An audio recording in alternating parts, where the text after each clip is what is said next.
Okay. Consumer preferences for electric vehicles.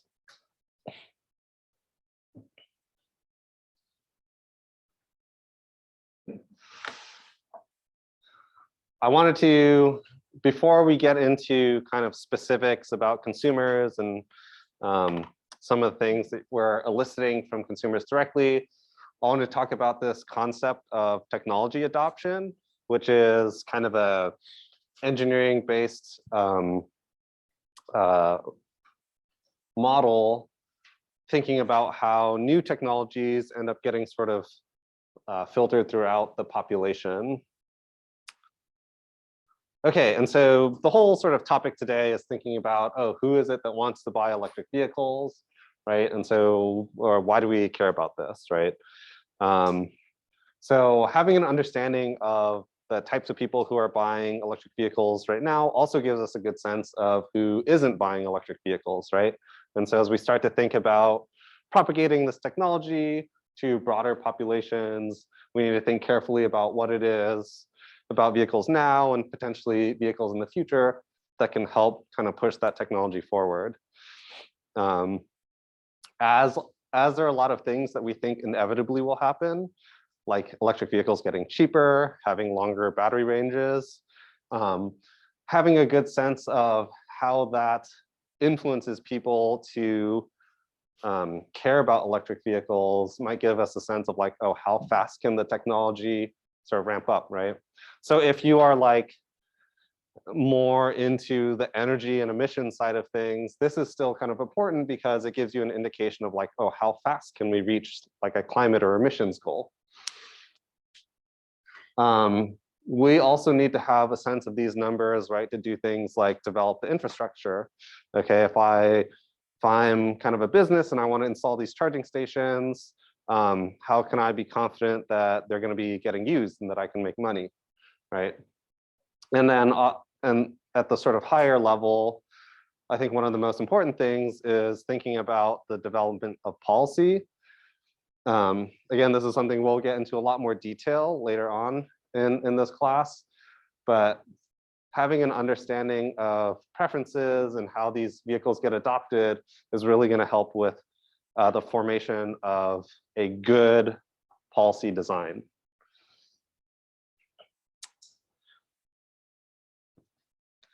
So in sort of a really high macro level, there is this thing known as diffusion and adoption theory.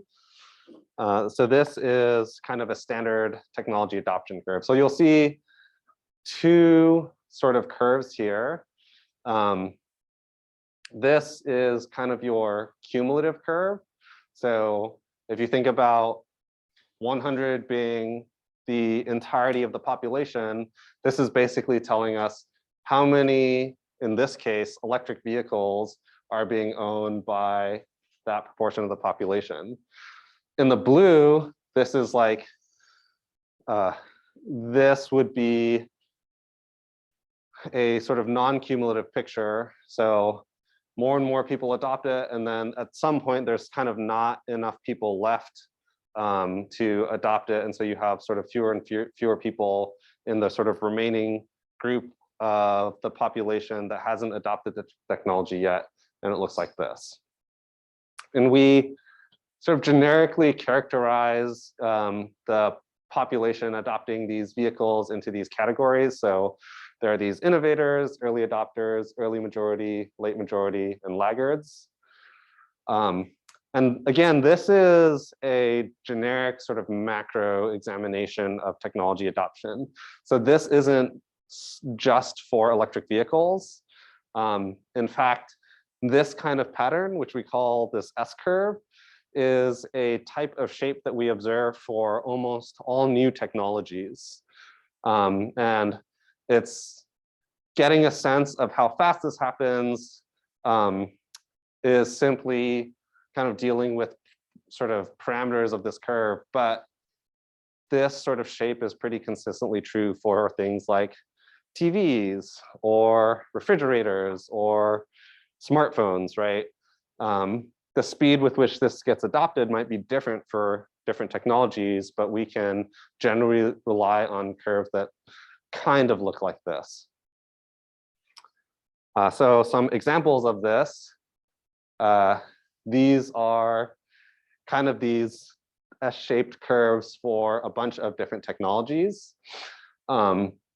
These all kind of go to this 100%, which describes the market cap. It might not necessarily be like everyone in the entire population, but you get to some kind of like saturation equilibrium point. So like I was saying, many technologies consistently sort of follow this trend. You can see, let's take a look here. So there's a curve over here. There's a couple of these curves that look quite a bit slower. You can see the span of how long this takes for this line right here, getting up to 75%. That's like an 80-year time period, right? Whereas some technologies, like the cell phone, took off in a much shorter time period. So this is in the time span of less than sort of 20 years. And so there's this question of like, okay, if you're trying to like model this for electric cars, you know, are we going to look like this curve or are we going to look like this curve?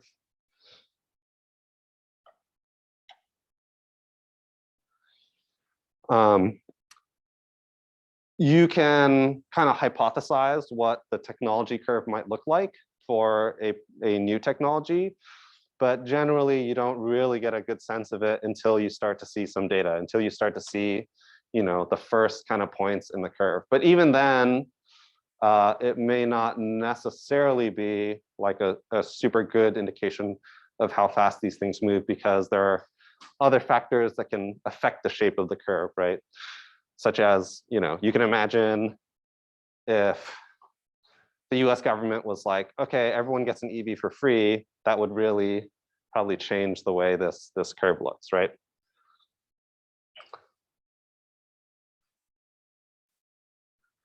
So EV adoption curve, kind of fitting that template to what we can actually observe in the data, looks something like this.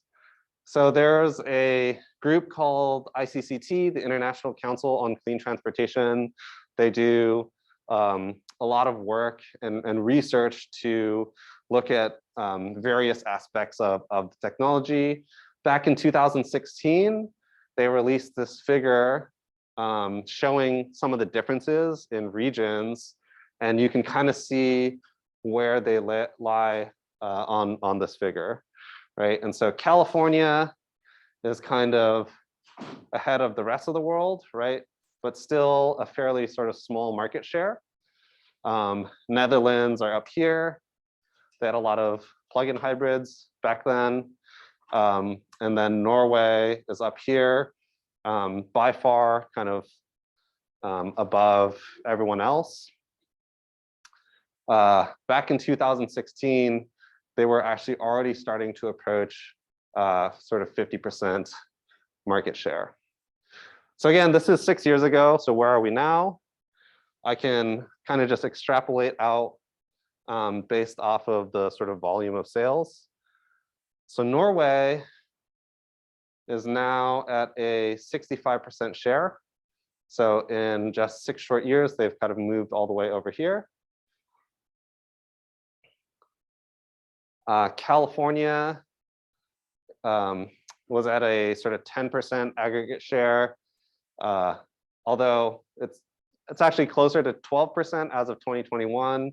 And recently, I was just reading an article as of this, the sort of first quarter of 2022, already up to 16%. So, you know, even rapid growth in the sort of short time period between when I put this figure out and sort of the latest market reports. And then the rest of the world is catching up at 7% market share. That's really boosted a lot by like China and Europe, which is has experienced really rapid growth over the last couple of years. Okay, so moving on to talk about, oh yeah, sorry, question, go ahead. I should really know this, huh? US as a whole. So market share wise, so the numbers that I know off the top of my head is that for a long period of time, California was about 50% of the electric vehicles sold in the US. It's a little bit less now, I believe. But if we say roughly 50%, what would that proportion be? So California sells about 2 million vehicles a year. The USA sells about 15 million vehicles a year. So at a 10%, and then we say, let's say we double it. So 400 to 500K divided by 15 million would be the market share for the US, roughly speaking.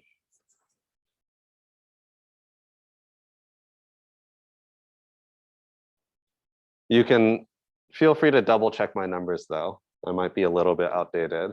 So if it's really different, you can let us know.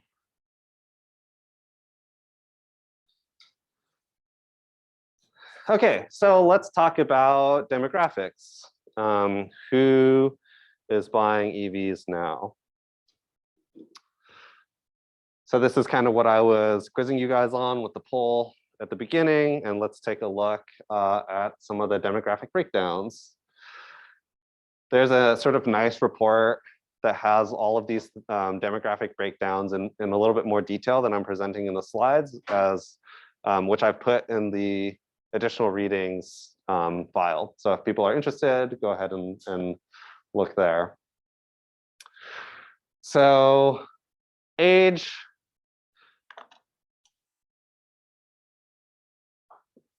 Actually fairly, so if we look at the breakdown between conventional gas cars down here versus electric cars up here, it's actually not too different, particularly in sort of the SUV segments. So it looks like maybe those are acting as somewhat kind of substitutes.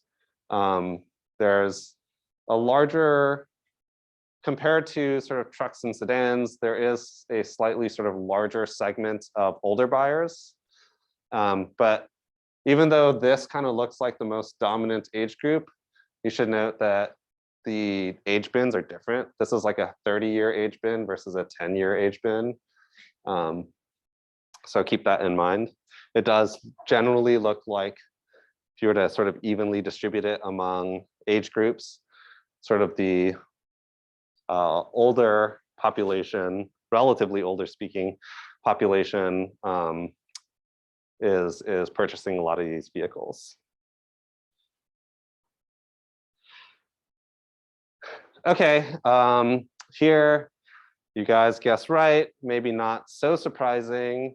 The vast majority of EV buyers are coming from sort of your upper income groups, and that is pretty different from your conventional vehicles that you see here, right? So you're talking about well over half, 60%-ish of people buying EVs have over $100,000 in income, but a lot fewer sort of at the lower end, right? So less than 50K, you're talking about 20% versus over a third for your conventional vehicles.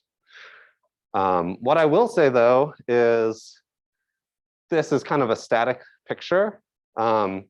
We do these sort of annual surveys of buyers to kind of examine how this changes over time.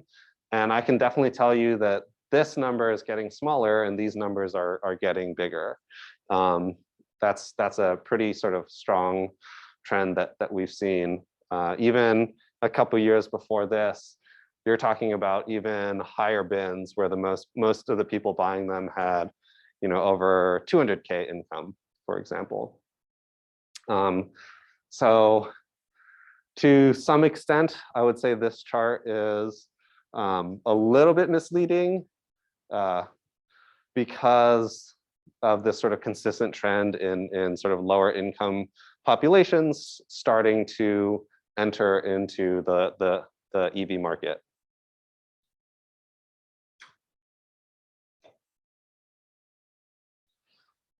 This one is pretty rough. Gender of EV buyers, whereas it's sort of closer to 50-50 in your SUV and sedans for gas cars. Yeah, we've observed this in our data as well. Yeah, definitely more male dominated for EV buyers. This is only outpaced by trucks, go figure.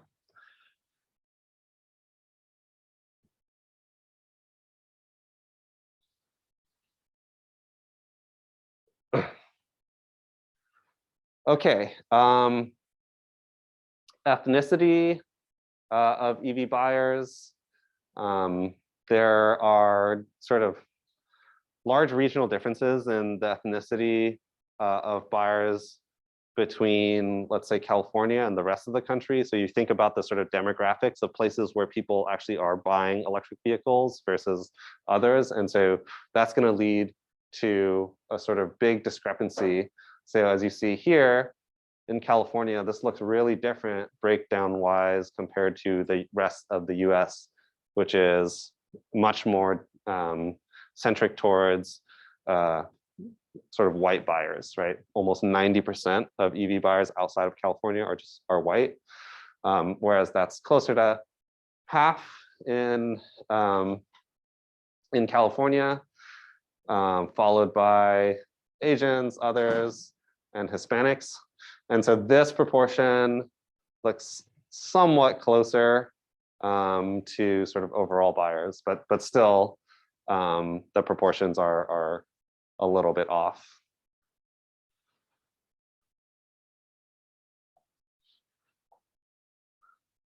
Any questions or comments about this? Okay. Next up, we have education. I guess they only had EV owners here, but I'd bet money that this definitely looks pretty different from gas cars as well. So here you can see nearly 80% of buyers either have a 4-year degree or a graduate degree. And that proportion is going to be really different from sort of your average gas cars. So EV buyers tend to be more educated. Oh yeah, important note here, right? So even though a lot of these demographic factors kind of correlate to each other, that doesn't mean the effects are causal. It's buyers aren't necessarily purchasing electric vehicles because they are more educated. It just so happens that we see this sort of correlation in the data. Yeah.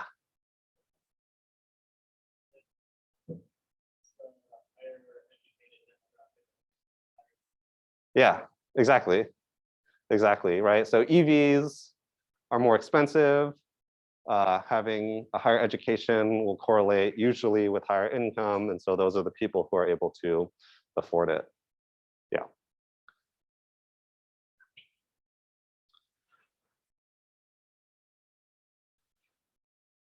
This one's pretty interesting. There is this idea, and we're going to talk about this next week, when we think about sort of the travel behavior of individuals, sort of households in general. Oftentimes, we kind of think about electric vehicles in isolation, but in reality, it might be part of, right, a sort of household fleet. And so this idea that you have range anxiety might be really mitigated by the fact that you have two cars, right? And so I'm willing to take the leap to buy an electric vehicle, get into this new technology, despite what I may have heard of about range, because I have a backup car, okay?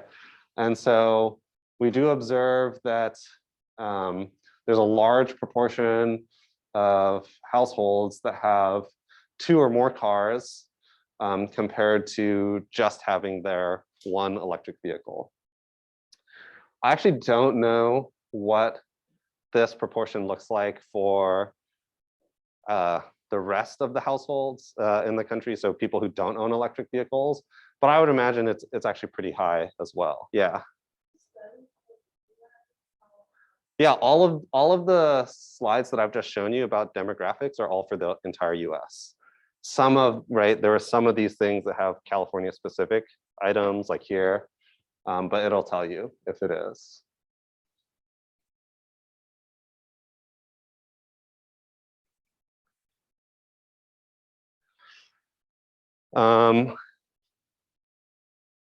Okay, the next one, which I guess like 3/4 of you actually got wrong. So this one might be surprising.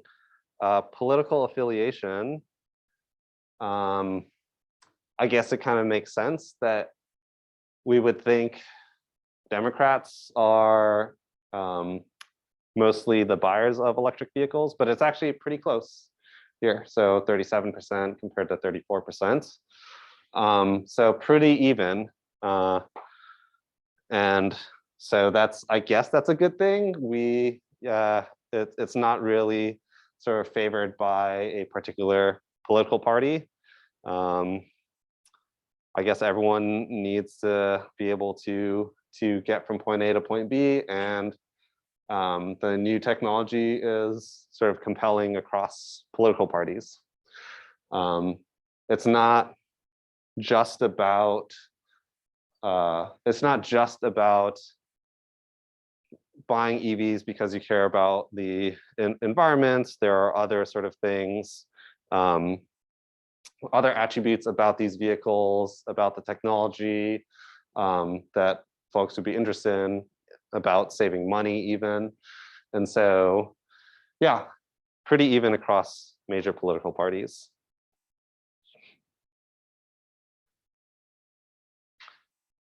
Okay.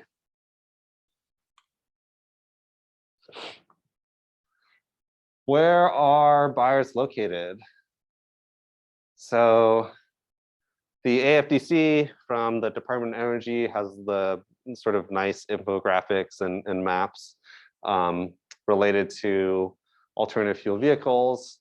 So this is a nice one that was published at the end of 2020. Since then, again, there's been a pretty big explosion in sales, especially last year. But this is a fairly good representation of what it looks like.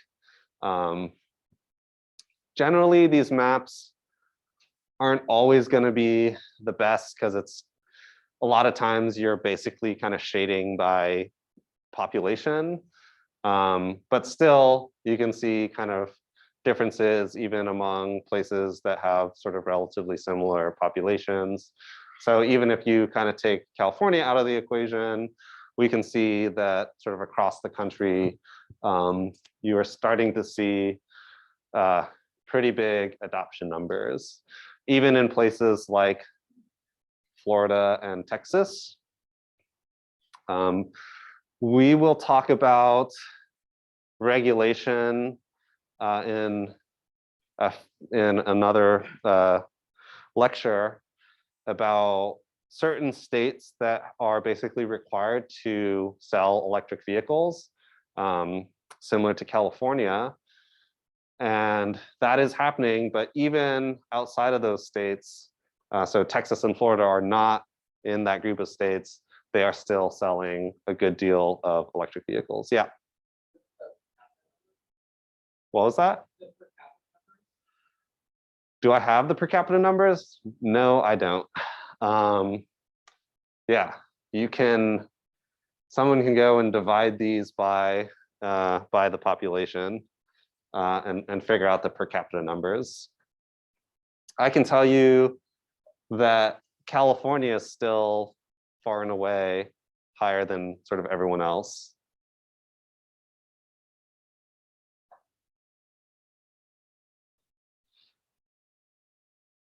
Okay. So I'm going to start talking a little bit about how we can leverage some of this data, such as sales data or registration data, in order to start to get at quantitatively having an understanding of consumer preferences. And so we'll actually get around to that sort of more in the back half of today's lecture. But in the aggregate, these sort of state level data aren't super ideal. So you can imagine that, like, if I wanted to do some kind of analysis that kind of correlates things like demographics with sales, you would want probably a higher resolution data set, because comparing like the average income in California to like average income in Texas, for example, you're not going to get a huge sort of amount of variation that would explain a lot of the differences here. And so for researchers, kind of being able to zoom in a lot deeper into higher resolution data is a lot better. So the closer we can get to, the actual individual that is buying the car, the better. Okay, so we're going to do a little bit of zooming in here. So where buyers are located. So this is specifically in California. We can see even in California, it's not like totally uniform, right? There are definitely certain areas of the state where there are a lot more buyers. So namely in the Bay Area and in sort of the Los Angeles and surrounding counties. So one of the regulatory agencies, the California Energy Commission, has started to track sales of electric vehicles throughout California, sort of at the county level. And so if anyone's interested in looking at that data, this is all sort of publicly available on their website. And you can see they have even further breakdowns by fuel type. So you can look at just electric. You could look at electric cars that have more than 200 miles of range, less than 200 miles of range, plug-in hybrids, hydrogen vehicles, and then they even break it down by the model of the vehicle, which we can see here, right? Tesla's Model 3 and Model Y kind of swamp everybody else, which is fine. Yeah, and then they have some sort of aggregate statistics here. So it's a nice kind of like dashboard for folks who want to have a quick insight into kind of what the state of California electric vehicle market looks like, both kind of current day and historically. Still, county level registration is maybe not ideal. Yeah.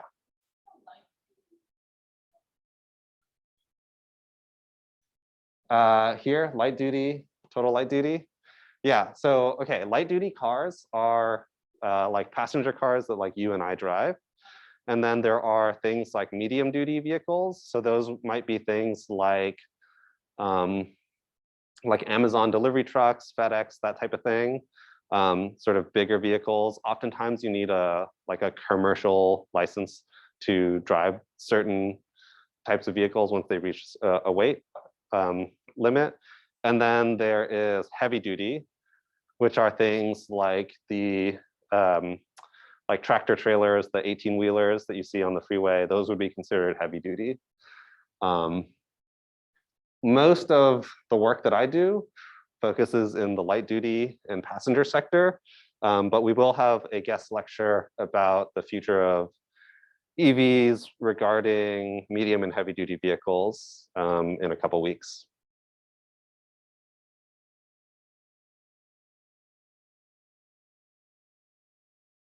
Okay, so let's get even deeper. So this is a map of registrations of electric vehicles in Los Angeles County. So for those who are sort of less familiar, right, this is like downtown Los Angeles here. And you have like, I think like Hollywood up in this area, sort of richer, sort of higher income, definitely sort of here. And you can see color coded by number of EVs. So 0 to 1 in blue, 2 to 5 in green, and so on and so forth. Definitely a little bit of an older study. This is based in 2017. So 5 years have since passed, right? And that has seen the advent of the Tesla Model 3 and Model Y, which is a huge number of electric vehicles that have entered the market. So this map probably looks pretty different. But the main thing here is kind of getting a sense of the heterogeneity, so the non-uniformity of adoption even within this sort of smaller area, right? You can imagine that I can do some kinds of analysis where it's like, if I look at all of these blue spots and green spots, and you know, the people living in those areas tend to have sort of lower average income versus, you know, these areas, you might start to get a sense of, hey, I can actually leverage that data to maybe start to be able to do things like make predictions of how many EVs might get adopted based on factors like income. So that's a whole sort of set of analyses that are pretty common actually in this field.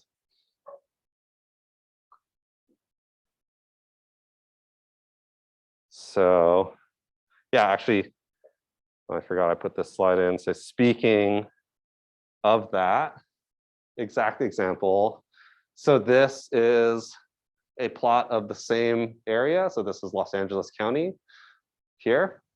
And this is the distribution of high income households across LA. Okay, and so basically purple, then brown, then yellow. And that order goes from generally like high income to sort of lower income. And we can kind of see how the sort of reds correspond to some of these higher income areas.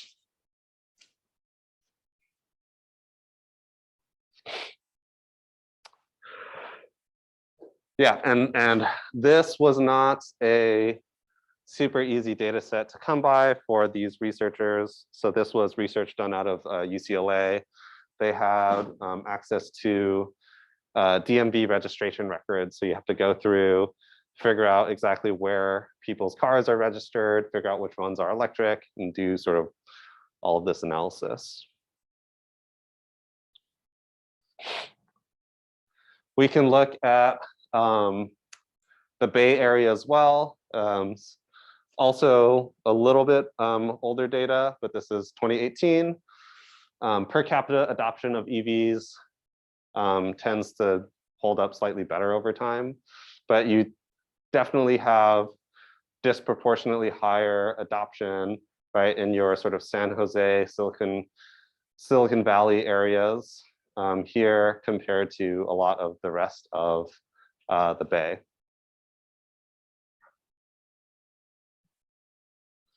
And in fact, the San Jose area probably has the highest density of electric vehicles probably anywhere in the country.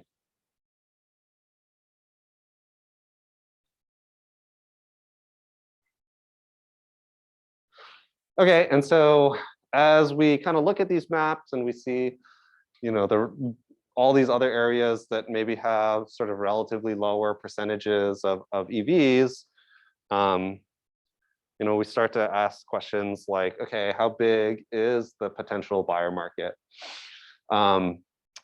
So there's a lot of research in this area as well. So this was a survey specifically in sort of the Sacramento area. So there is a question as to how far this kind of plot would extend to the rest of the population. But still kind of interesting results here. So basically, these are people who already own electric vehicles. These people are shopping for electric vehicles. These people are kind of thinking about it, but not too seriously. No steps taken, but they have thought about it. This biggest bar here are people who have not considered buying an electric vehicle, but maybe will someday. And then this group of people is going to be the people who would not consider buying an electric vehicle. And if you remember at the beginning of class, I had that curve, the technology adoption curve with sort of like innovators, early majority, late majority, that type of thing. And that's kind of reflected, right, in this plot with the idea that you have a fairly heterogeneous population that kind of thinks differently about the technology. And you have some groups of people that's going to be really hard to get into electric vehicles and some people who are really eager to get into them. So yeah, if you think about what sort of constitutes people who would actually buy EVs these days, this might be, you could think pessimistically about it, right? You say like, okay, none of these people, so that would be something like 80% of the population. But we'll start to see, I think we'll start to see this figure shift more and more to the right, as these options become cheaper, as you become more familiar with the technology. Yeah, and again, like I said, this is specifically for Sacramento, but I wouldn't be surprised to see this sort of same conclusions being reached in other areas of the country.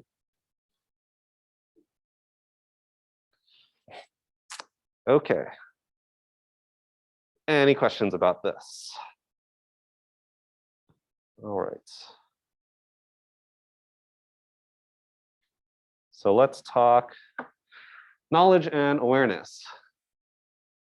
So this was one of the other questions in our poll. So how much does the public know about electric vehicles? So there's a social sciences researcher at our institute who has been running this set of annual surveys for a long time with pretty interesting results.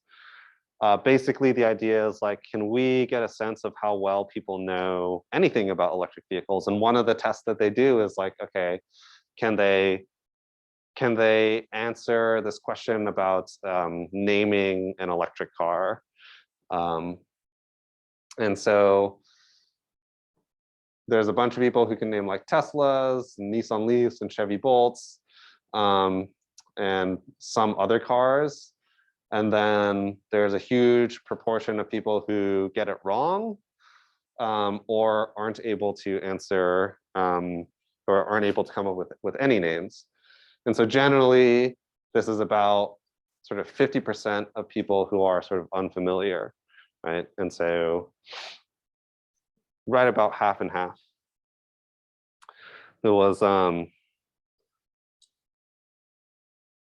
kind of eye-opening for a lot of sort of researchers who are like in the field 24/7, right? You gotta back out and kind of acknowledge that the rest of the population might not be sort of as aware of the new technology.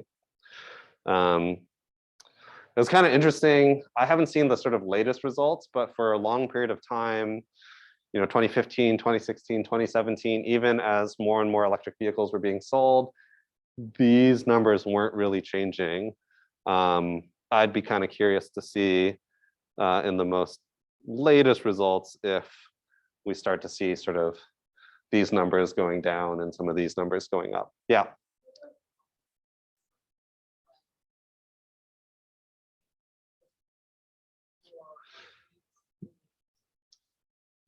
Yeah, so as I understand, it would be something like a Ford Volt or something, which it's supposed to be like a Chevy. Or actually, I think the biggest one is people who said Toyota Priuses. And there's kind of a misunderstanding that that's still a gas car, even though it's a hybrid. He has this thing where, yeah, this maybe right thing where he's flexible about this. So like if you were anywhere even kind of remotely close, they would like push some of these up into here, but it doesn't change the answer that much.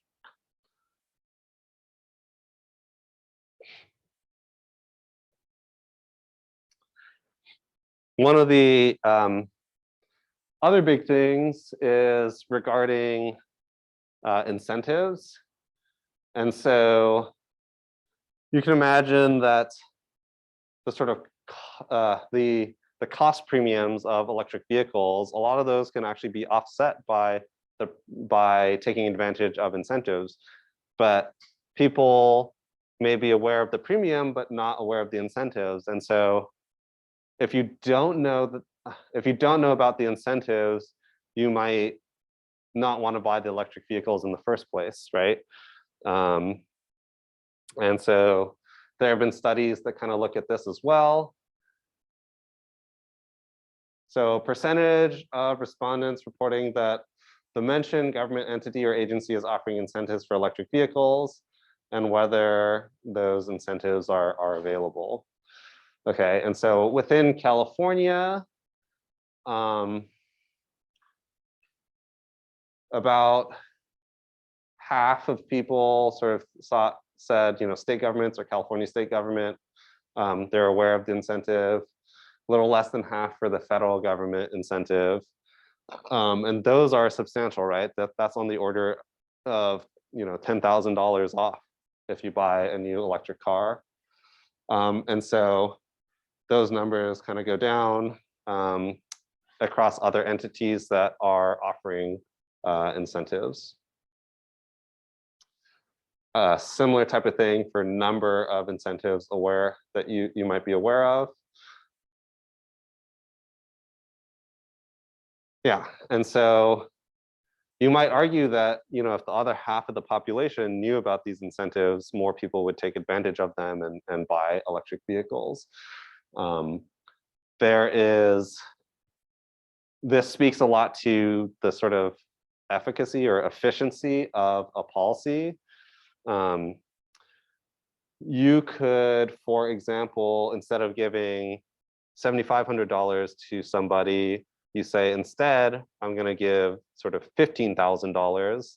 So from a sort of budgetary perspective, right, you'd be using sort of more tax dollars to increase the incentives to improve their efficacy, right? Because then the people will be more likely to use them.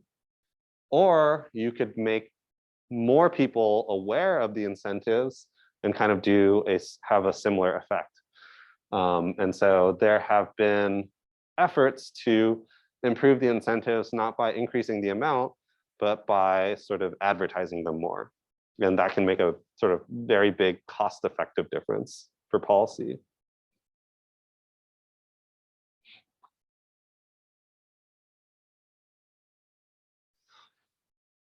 So speaking of that, so how have different stakeholders and different areas tried to increase awareness of electric vehicles? So various things related to electric vehicles, whether it be sort of things about the technology, things about the charging infrastructure, things about incentives. So this is the same group that I was talking about before, ICCT. They did this big sort of investigation into what measures different governments were taking into improving knowledge and awareness. So these range from information and tools, having public events, sort of broader exposure to electric vehicles, and then things like regional planning, and then sort of one-off things like consumer awareness campaigns. And we can see kind of different states and different countries kind of approach these things differently. And some places, like Quebec, has X's kind of all the way across, right?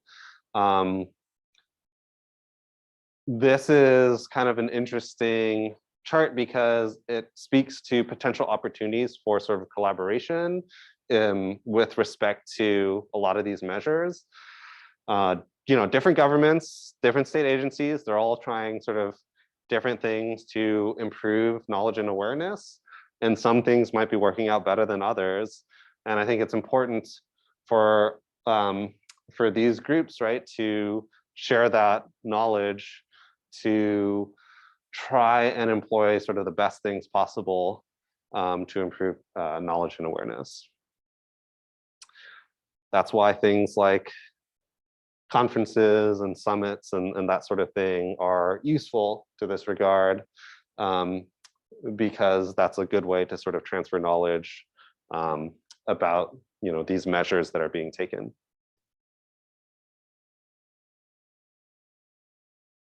Okay, any questions about this stuff? Why don't we take a quick 5-minute break, and then we'll get back to thinking about how to measure consumer preferences.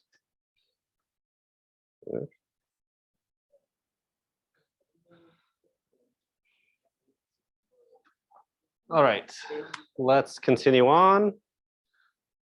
So talking about consumer preferences and measuring consumer preferences. So we've kind of have this higher level overview of the types of people who buy them. But now let's get into kind of the guts of how we might go about trying to understand purchasing decisions.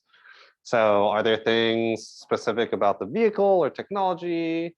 Does it have to do with the availability of infrastructure, right? Maybe it's actually something having to do with the individual themselves.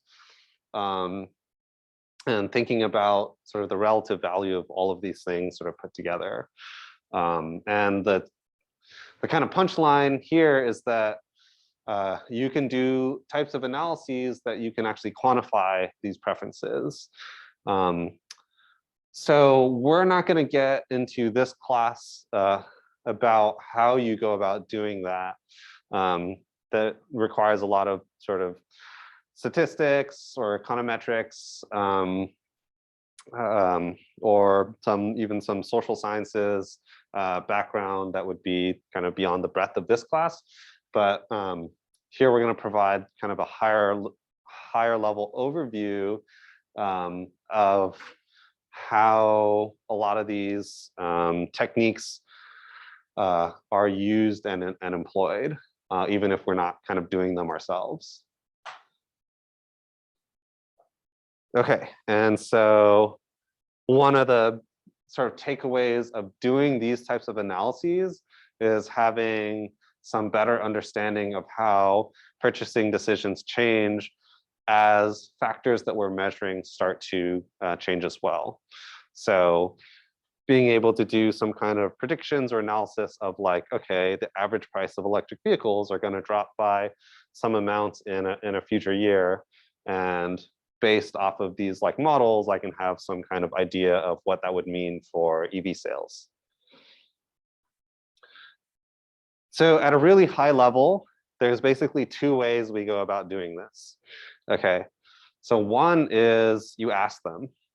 So this is known as stated preference, and oftentimes these are coming from survey-based or interview-based techniques that basically directly asks your subject how they might value something. These types of approaches with stated preference. So there's pros and cons to both of these. So the big benefits is that you're able to analyze sort of hypothetical scenarios, and you can ask directly about preferences that would otherwise be really hard to measure.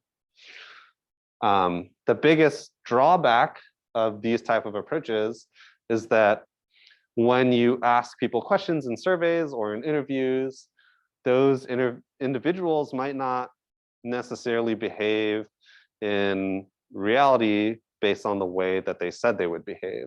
And that's not even like that's not even like people who are like lying on surveys. This might be legitimately on the survey, they think that they would behave this way, but then when sort of push comes to shove, in reality, they might choose a sort of different decision. And that's just one of the inherent drawbacks of doing something like a stated preference. In revealed preference, this is a different analytical method where you do analysis based on the actual behavior of individuals. So I don't care about anything that people say. I might be looking at like sales data or registration data or sort of dealership data to look at how people have already acted. And so usually you're kind of looking at historical data, right? And so the big plus here is that behavior is grounded in reality, right? Since they are based off of real decisions that you observe people making. But the hard part about this is that obtaining good data can be really difficult. And whereas in the stated preference, you might ask something like, oh, which of these vehicle attributes do you care the most about? And they say, oh, I care about fuel efficiency the most. And you could just, find that out based on what they say. Here, you have to do some like tricky mathematical manipulation to like tease out the fact that like people care most about fuel efficiency, for example. So eliciting preferences can be a lot harder here. The other thing that is tricky here, that's kind of related to hard to obtain data, is for technologies that like don't exist yet, right? So for electric vehicles, right, we might say something like, if you were trying to elicit preferences about electric pickup trucks, well, you can ask about it on a survey, right? The people can hypothetically form opinions about technologies that aren't sort of on the market yet, but there is no data on people buying electric pickup trucks because they're not on the market yet. So that's another sort of nice thing about the stated preference compared to the revealed preference. Okay, any questions about these? Within these sort of categories of analyses, there's a whole branch of like different things that people do and approaches and techniques. But you can kind of generalize things into these categories of observations on real behavior versus observations on behavior that you elicit from your subjects.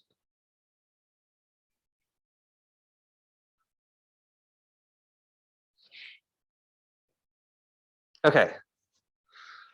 So the first one we'll talk about is known as choice modeling. So hypothetically, let's say you are a car buyer and you kind of shop around and you kind of end up wanting to decide between these vehicles, okay?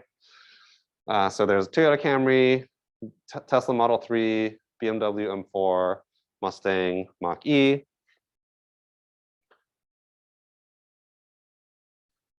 So within this circle, this is kind of known as your choice set. These are the options that you are considering. And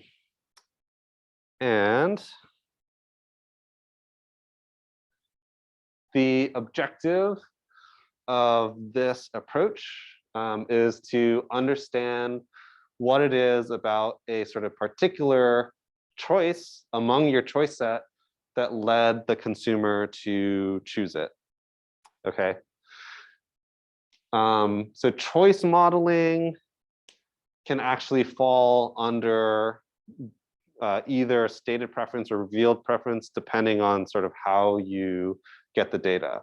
You could, for example, I could go around asking a bunch of people, a bunch of different people, which car they would pick among these, okay? And then I can rely on the fact that there are different sort of attributes about these vehicles that I can then use to back out sort of how important certain preferences are for different attributes of the vehicle. Or you could get like a large population and see which one of these cars that people are buying and do a similar type of approach. Yeah, so you can imagine that for any individual choice, there can be a sort of huge slew of different attributes related to the car. So the price of the car, is it the size, their class, the brand, the fuel efficiency, being able to derive values for any particular attributes can be pretty tricky.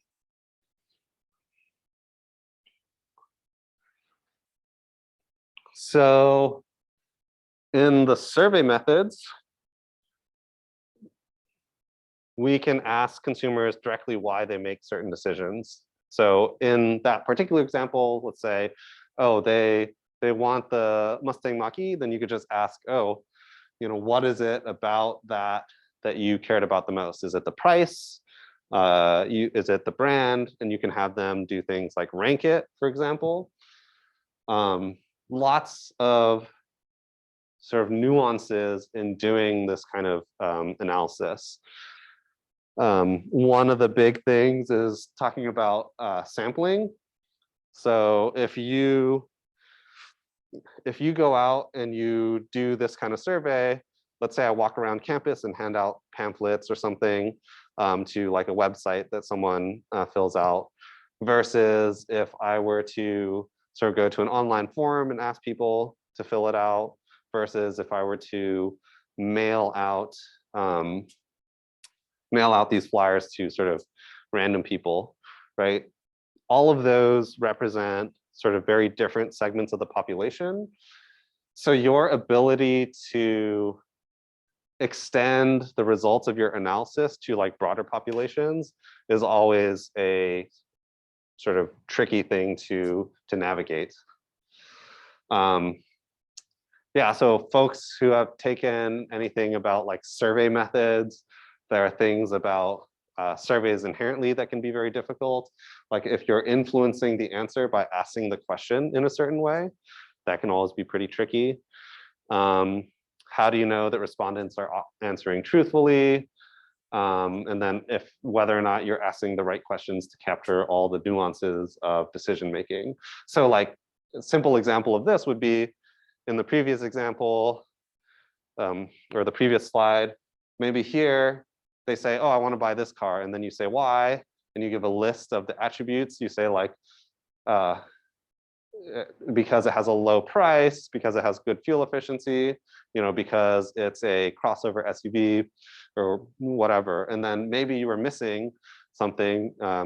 Maybe they bought it because it has really good horsepower and torque. And if you miss that option, they might just, click on the second best thing.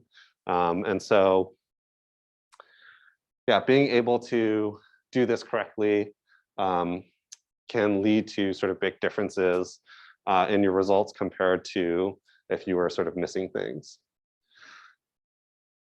Yeah, and so despite all of these difficulties, right, it can be a really good tool to elicit information that you would otherwise kind of struggle to get in a different approach.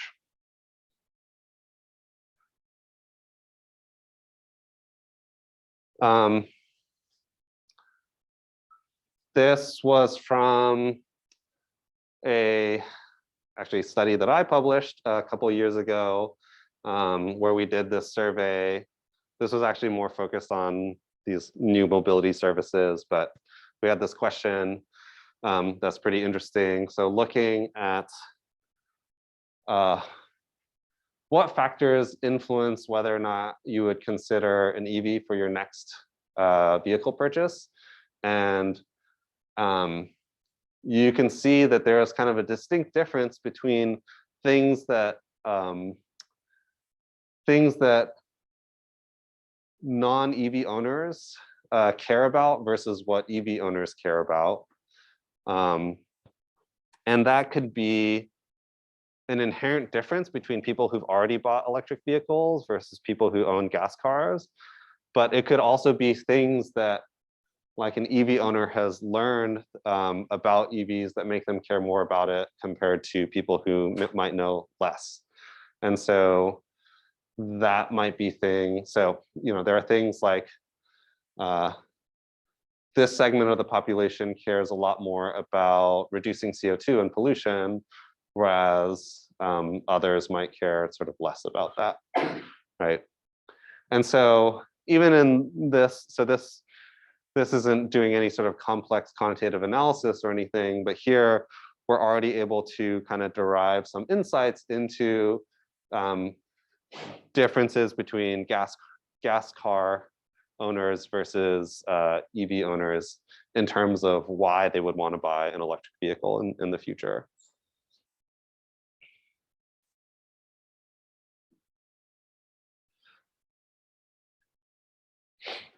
Another common type of thing that we see among a lot of survey-based work is getting an understanding of the consumers and sort of quantifying their sort of lifestyle, what kind of values that they have, and attitudes.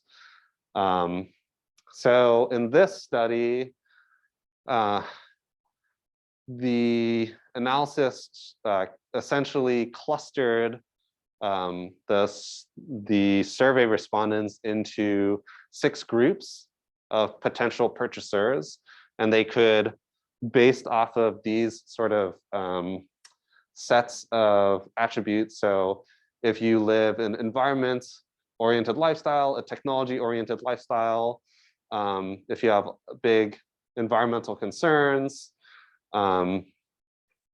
or sort of air pollution concerns, they could characterize people into so people who are sort of pro-environment, and within those, people who are really strongly caring about the environment versus people who are sort of environmentally oriented, compared to non-environmental people who cared most about the sort of technology.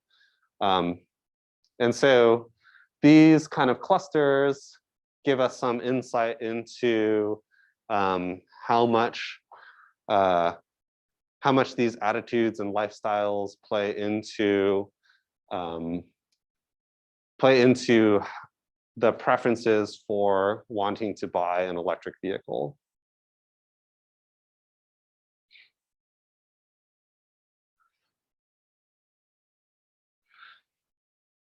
Okay, jumping back to the choice modeling. This is kind of a cool one. Also a stated preference method. So this is known, this technique is known as a conjoint survey. So this is like a really simplified example of a conjoint survey.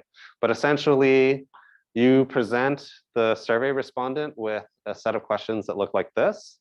So this is like a artificial choice set, and then they make a decision on which vehicle that they would want based off of the choices in the choice set. And it's kind of cool. You can do this thing where you present this set of choices and they pick one. They kind of, think about if you were answering this question, you would look over these things. You would think about, okay, do I want a truck or an SUV? Do I care about a brand? How big do I want the engine to be? How much do I care about the price, right? And you internalize all of these things and you make a decision. And then you select this and you hit next, and then you get presented with another choice set where these things essentially get randomized. And in this particular case, the analysis is caring specifically about brand, type, engine, and price, but you can imagine, maybe I put like fuel efficiency in here as well.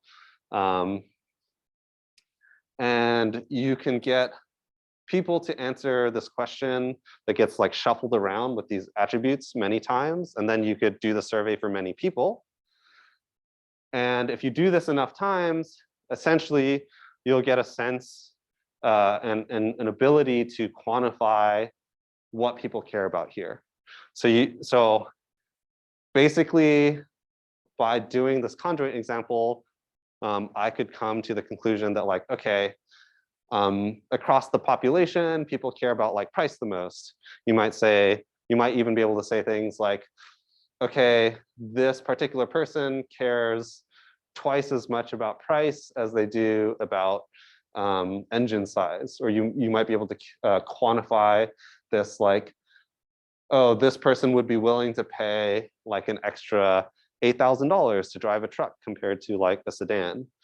So there are some neat sort of mathematical manipulations that you can do here to take advantage of this sort of artificial example. I tend to think these are kind of pretty neat ways to do this.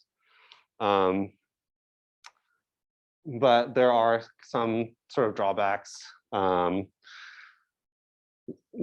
about whether or not people will sort of answer truthfully, or if they would actually behave that way in the real world. But again, this is kind of a nice way of indirectly kind of figuring out how much they care about certain attributes.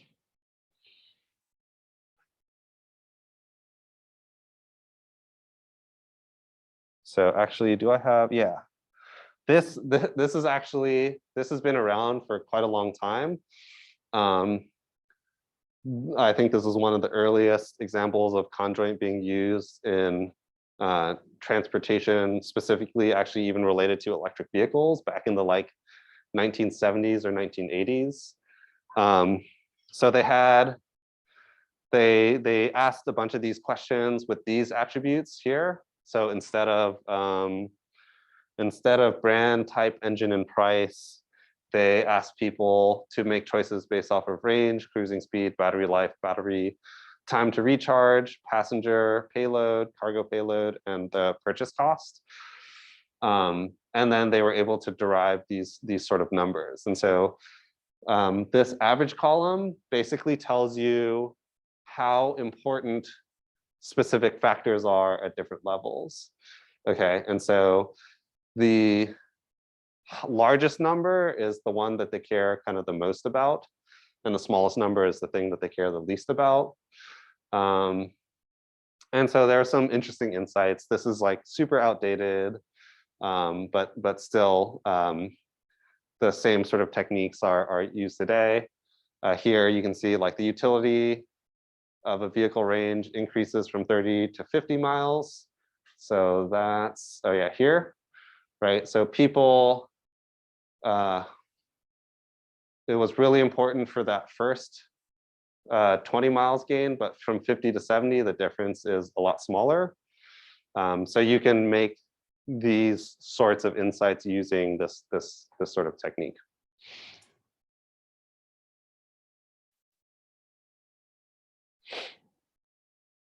Okay, any questions about conjoints? Okay. So we'll shift gears a little bit. So all of that stuff is talking about stated preferences and stated preference techniques. And so we'll shift over to talking about some analyses that have looked at using revealed preference techniques, looking at sales data and registration data to elicit some of these things. So these are based on econometric approaches. So people who are familiar with regression, that's essentially what we do here. So instead of asking people how they would behave, we examine historical data of actual behavior. At a high level, generically, the way you can think of this working is like, I can look at, for example, all of the sales data. And so maybe you see like a spike happening over here, okay? And maybe that corresponds to some kind of event that was introduced here. You know, maybe gas prices went up, for example. And so the idea is that you have to like comb through a lot of data to find relationships between things that happen in sales versus other things that are sort of happening at the same time, and trying to sort of isolate these effects. And so you might look at things like GDP, unemployment, gas prices. These are indicators of like strength of the economy, how much people are willing to, like, when are people more willing to spend money to like buy cars, that sort of thing. And determining what's known as causality is really, really hard. There are, yeah, entire sort of branches of techniques that go into figuring out how to do that. Yeah, so I actually drew from some studies that I'd conducted and published, because I kind of know these best, so I can give some examples of what this looks like. So this is a table from a paper that we published like 5 or 6 years ago now. And so we really wanted to know how tax credits or incentives would affect people's proclivity to buy electric vehicles. So we would do this sort of analysis, and we would have all these other controls, like does it give HOV access? Were there credits for infrastructure? What are the sales in previous time periods? And then a whole bunch of other sort of macro controls, like the ones I was just mentioning about the economy, and then effects that are based off of like attributes of the vehicle. So we basically are trying to control for all of these things. And just as sort of a punchline, here you can look at these values and they sort of mean a specific thing.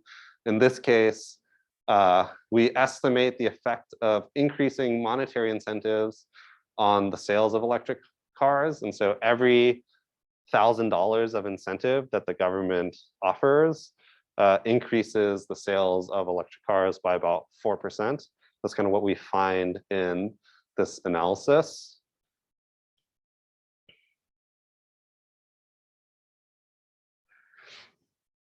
And one of the other big points of this work was being able to identify the fact that consumer knowledge of the incentives also increases its efficacy a lot. Yeah, this was tricky to find. One of the things that we did was we used LexisNexis, which is this resource repository for like media articles. And we use this natural language processor to basically identify how often and in what ways in the news, like in newspapers and in magazines, there were mention about government incentives for buying electric vehicles. That's kind of a way that we were proxying for awareness and knowledge of incentives in general.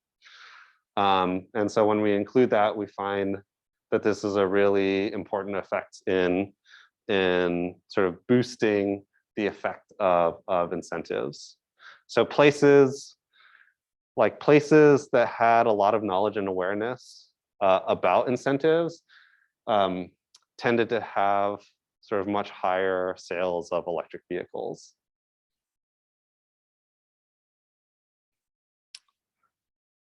Yeah, and then we are also able to control for attributes of the vehicles themselves.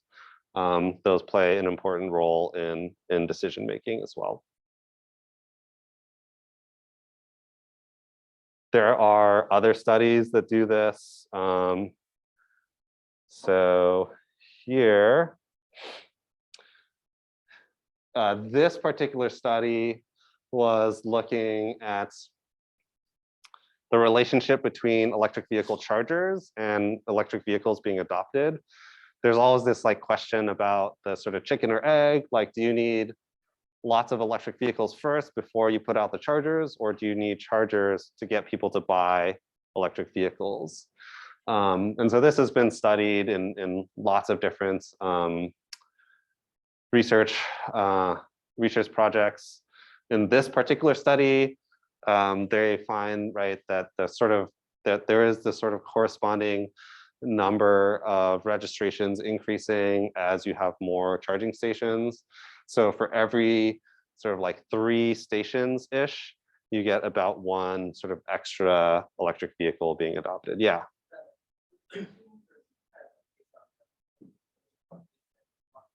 Sorry, can you? Yeah, yeah, public stations. Yep. Yep. Yeah, and so leveraging sort of real data allows us to get some of these. So in this case, right, this measurement about how charging stations relates to sales, or in the previous slide, right, how tax credits or knowledge, how these things relate to electric vehicle sales. These are techniques that are very different from the stated preference techniques, and that, you know, some people will argue these numbers are probably better in the sense that, you know, that you're using real data to get them. So it does have that going for it, but again, there are difficulties in being able to sort of disentangle like this thing, this tax credit effect from all the other things that might be happening in the world, that make these types of analyses like quite challenging as well. Okay.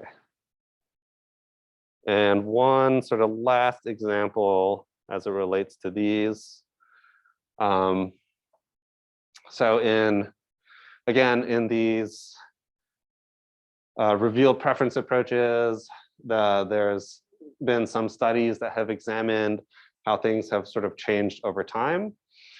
And so here we can see for, on the left side, 2011 models versus on the right side, 2017, and how shifts in things like relative advantage of the technology, the related experiences that you might have driving it, policies, preferences generally for transportation, environmental aspects, and then demographics. Have these changed for buyers that have actually gone and purchased an electric vehicle? And we can see they still look kind of close, right? But some changes. So not much in terms of climate and environment, but it seems that the people's experiences driving the cars and people's experiences with electric vehicle policies have been kind of different for this set of buyers versus this set of buyers.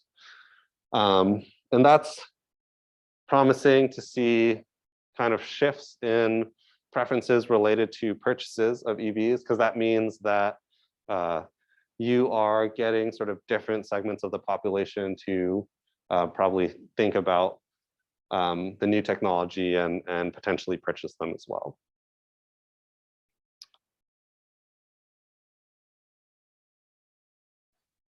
Okay.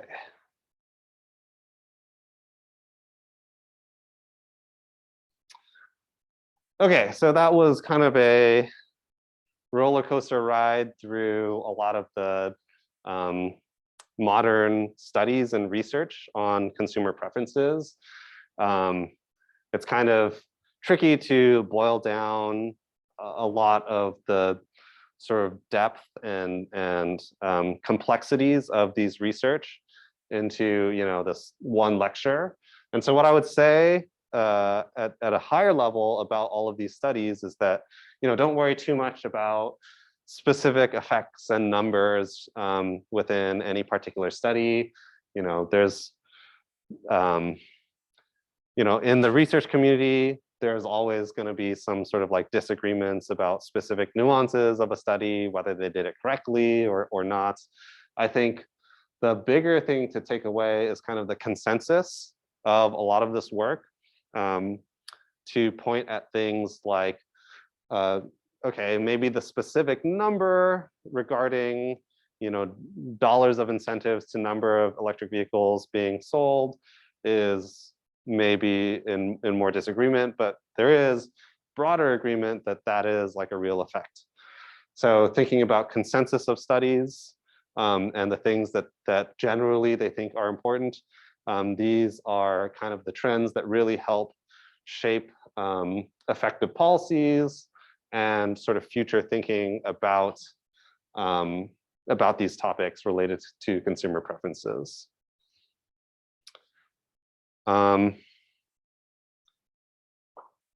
Yeah, so thinking about all these factors that influence vehicle adoption through the research that's done in this area, we've started to come to consensus about which ones are the most important. And these are really essential to help inform stakeholders on sort of the right path forward. So whether it be policymakers to design specific policies, or automakers, if like everyone's finding that, oh, automakers should be doing this one thing, they do pay attention to a lot of these studies coming out. And so yeah, research, the sort of research arm in this area is pretty important to helping the success of pushing this technology into the future. All right. Any questions about consumer preferences? We're all good. Everyone has a complete understanding of all these studies. Great. All right. Well, we'll end a little bit early again for today. Thanks, everyone.